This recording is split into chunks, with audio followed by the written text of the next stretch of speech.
నీకు ఒకటి తెలుసా కరణి? ఏం చెప్పు. నీకు జాబ్ వచ్చిందని తెలిసి నేను కూడా కష్టపడి మరి జాబ్ తెచ్చుకున్నా తెలుసా? నాకు తెలుసు సూరి, నువ్వు నా కోసం ఏమన్నా చేస్తావని.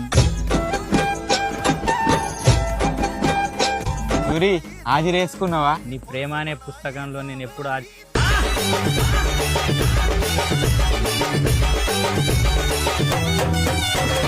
గల్లు గల్లు గల్లు గల్లు గాడి